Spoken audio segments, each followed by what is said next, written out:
As promised, let's talk about the most interesting profession, the Japanese flight attendant. They truly hold a special reputation in the aviation world due to their professionalism, attention to detail, and exceptional service.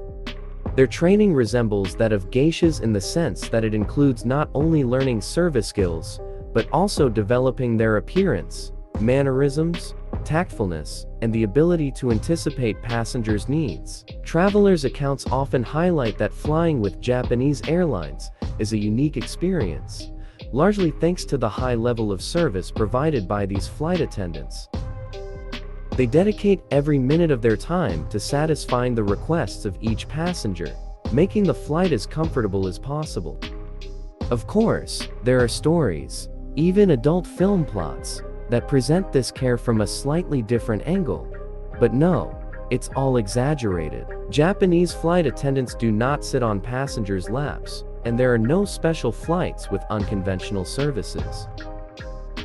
However, issues related to harassment and inappropriate behavior towards flight attendants in the aviation industry worldwide, including Japan, exist. Here too, women occasionally complain about overly enthusiastic actions from sympathetic men. But this is a global problem. It is important to understand that all of this has historical roots. In Japan, where Buddhism plays an important role, women are traditionally attributed unfavorable roles, considered responsible for many problems. It is believed that their salvation lies in reincarnation as men, which is possible only through complete submission and strict limitations. Japan is known for its respect for traditions deeply rooted in society, despite attempts at change, such as the introduction of the Civil Code in 1898. Women are still assigned secondary roles, and traditions influence women's lives, forcing them to remain in the roles of mothers, wives, and homemakers, like their ancestors. From childhood, girls are taught that they do not have the same rights as men, despite the Constitution of 1947 proclaiming gender equality. Old customs continue to influence society, maintaining entrenched stereotypes. Although modern trends have softened the severity of some traditions, most women are still brought up in the spirit of obeying men. Now, let's talk about Kawaii. This neologism entered the Japanese language in the 1970s, when the fashion for writing kanji with heavily rounded shapes spread in the country's schools. This writing style was called burakaji, which translates to trying to look like a child. At that time, about half of the girls aged 12 to 18 wrote in this handwriting style. The adjective kawaii began to be used to describe the cute, rounded forms of this type of writing. Over time, this trend towards childishness extended beyond the school environment, and in the 1980s began to influence graphic design, fonts, and even became a national aesthetic phenomenon. Many girls started dressing and behaving like little girls, and large companies actively used the kawaii image in their advertising.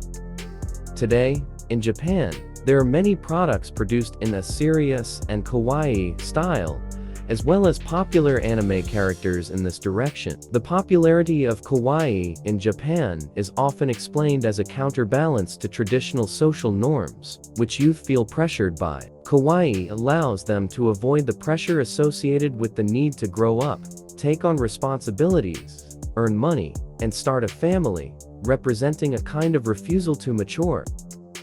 It is believed that the roots of kawaii culture go back centuries, and over the past 50 years, this phenomenon has only strengthened in the minds of the Japanese, reflecting a general desire to be loved and protected, which is especially pronounced in Japan. Characters in the kawaii style can be found in the most unexpected places, from trucks to amulets and Shinto shrines.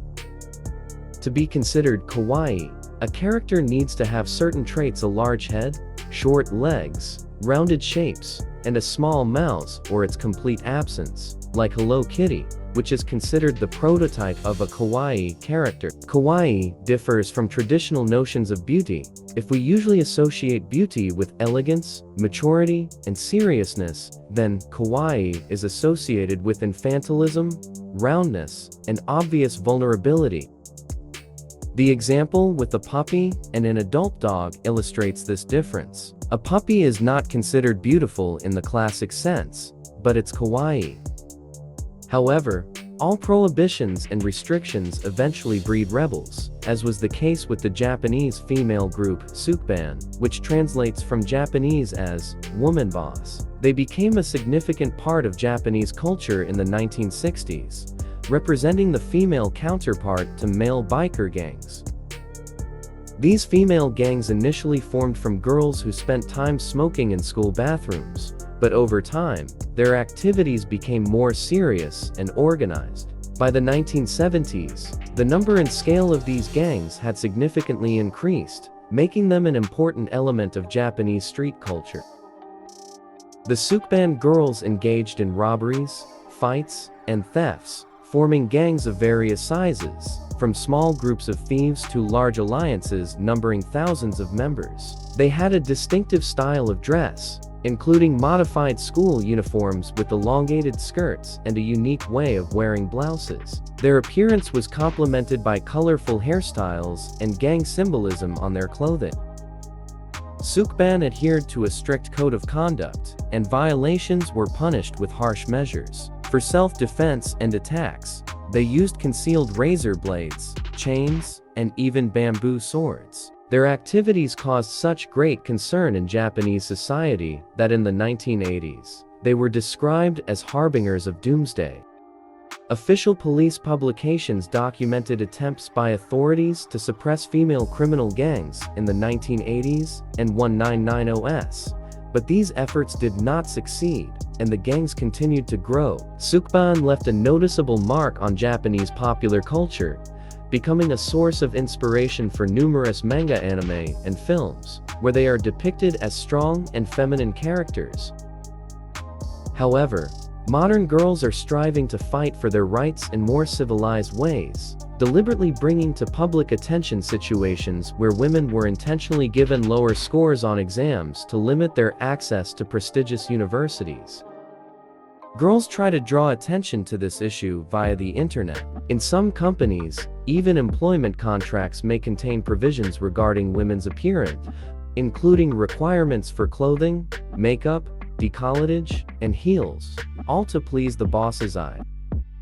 The harassment problem remains relevant, especially in public transportation, where women may face unwanted attention. This has led to the introduction of women's-only train cars in the metro to ensure their safety. It's awful, of course. I hope that overall, this situation will change for the better someday.